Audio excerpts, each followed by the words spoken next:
3 livros que o mestre publicou de preces. Essas preces elas têm vários sentidos, eu diria. Porque ela tem um sentido como uma prece, como uma mensagem, conversando com Deus, e um dos títulos é Conversando com Deus, mas ela tem também vários ensinamentos em cada um dos trechos aí. Vou comentar uma das preces do mestre, uma prece chamada Confissão. Senhor, a vós confesso minha culpa por ter vivido até hoje em vale de lágrimas, angústia e solidão, no qual infelizmente vive a maioria dos encarnados neste planeta tão maravilhoso, o qual é transformado em mundo de tristezas e amargura. Senhor, com os olhos rasos d'água, eu vos imploro, tende piedade de mim, pois só hoje compreendo o tempo que perdi, não aceitando conselhos, não querendo ver a realidade, que é a vossa presença em todos os lugares onde andei. Se eu tivesse olhado no espelho e visto minha imagem refletida e perguntasse quem sou eu, de onde vim e para onde vou, e depois mergulhasse em meu interior, sintonizando vossa faixa, eu poderia ter obtido a resposta que há tantos anos eu desejava. Senhor, perdoai-me, pois somente hoje sei que a vossa existência é indubitavelmente comprovada, principalmente na irradiação de amor que existe até nos corações mais selvagens, onde vós também reinais. Creio em vós, meu Pai, e peço a vossa magnânima bondade que me abençoe e me ilumine cada vez mais e que eu seja digno de pronunciar o vosso santo nome. Prece que foi escrita pelo mestre no dia 6 de novembro de 76. Queria estar comentando alguns pedaços aqui. O planeta, em termos de criação de Deus, é um planeta maravilhoso. Mas na medida que a gente começa a pôr o ser humano, é a nossa atitude, é a forma como a gente enxerga, os sentimentos que a gente cultiva, as decisões que a gente toma, que fazem com que a gente viva no inferno ou viva no paraíso. E quando a gente enxerga que existe um grupo muito grande de pessoas que vivem no vale de lágrimas, eu diria assim, cada um de nós às vezes passa por isso e alguns ficam muito tempo, muito desse processo é a forma como a gente reage em relação à vida. O planeta não precisava ser desta forma.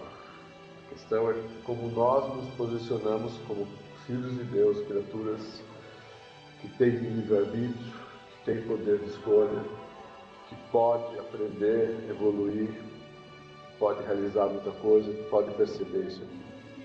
De uma certa forma, os problemas da vida muitas vezes fazem a gente buscar uma ajuda. E uma delas é buscar uma ajuda espiritual, de repente buscar uma ajuda na fraternidade. Mas quando a gente muitas vezes coloca que a ajuda espiritual, ela sim pode estar presente, mas ela não é suficiente, porque nós nos conscientizarmos do que aconteceu para que a gente estivesse naquela situação de precisar tanto de ajuda, e de verdade o que aconteceu, e não naquilo que a gente acha, porque é muito fácil a gente achar que os nossos problemas são por causa dos outros. É muito difícil aceitar que os nossos problemas são por causa das nossas escolhas. Que a gente acha que não pode determinar o nosso futuro, não pode influenciar de como as coisas funcionam. E não é verdade. Se Deus que criou tudo isso pode fazer qualquer coisa, e nós como uma partícula divina, com livre-arbítrio, nós podemos fazer muita coisa. Talvez não possamos fazer qualquer coisa na medida que não vamos conflitar com os interesses de Deus, nós não vamos ultrapassar os limites do livre-arbítrio do outro, mas dentro do nosso espaço, a gente tem uma capacidade muito grande de decidir. Só que às vezes a gente, por orgulho, por não querer aceitar, a gente acaba não querendo ouvir os conselhos e a ajuda dos outros. E aí a gente cria essa situação de vale de lágrimas e de amarguras. E aí o mestre faz uma provocação. Se eu tivesse olhado no espelho e visto minha imagem refletida e perguntasse quem sou eu, de onde eu vim e para onde eu vou. Essa é uma pergunta mais ou menos comum, clássica. Quem são vocês? da onde vocês vieram e para onde vocês vão. Não faço a pergunta fácil. Vamos lá, vamos pensar um pouquinho. Parece simples, às vezes a gente se engana quando a gente tenta responder essa pergunta. Comento muitas vezes que a gente é que nem um motorista dentro de um carro, passando pela vida, onde eu comparo o carro com o nosso corpo físico e o motorista com essa partícula divina que está encarnada neste plano. Na medida que a gente não tem consciência desta visão espiritual, dessa realidade de nós como partícula divina, a gente começa a enxergar quem sou eu como um carrinho. Essa é a forma mais comum de muita gente responder quem sou eu. Ele começa a descrever o seu corpo, o seu momento de vida. Isto, na verdade, é o carrinho que ele está tendo, mas não é ele. E essa reflexão é importante que cada um faça. Na prece, o mestre faz uma provocação. Se eu tivesse olhado no espelho e visto minha imagem refletida e perguntasse quem sou eu, e depois mergulhasse em meu interior, sintonizando a vossa faixa, eu poderia ter obtido a resposta que tantos anos eu desejava. Porque a resposta não está no espelho, a resposta está dentro da gente. E aí a dica, né? Sintonizando a faixa de Deus é mais fácil.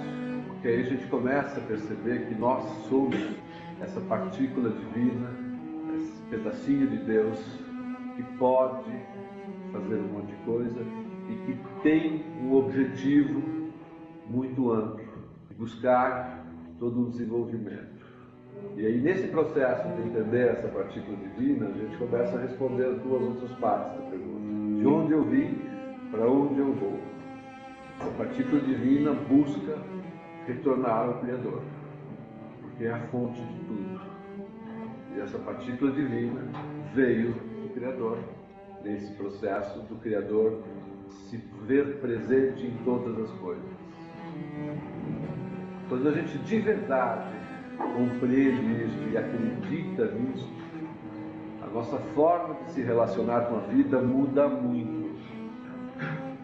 Porque aí a gente começa a ter mais clareza do que queremos, começamos a ter mais sabedoria para fazer escolhas adequadas, falando, ó, eu não quero este caminho porque esse caminho não é bom, ele não leva para o meu objetivo. Só que essas respostas, da forma como eu estou colocando, elas parecem talvez muito padrão, muito simples. No fundo, cada um de nós tem que buscar essas respostas individualmente, nas suas palavras, na sua forma de sentir, de ver e de decidir em relação ao mundo.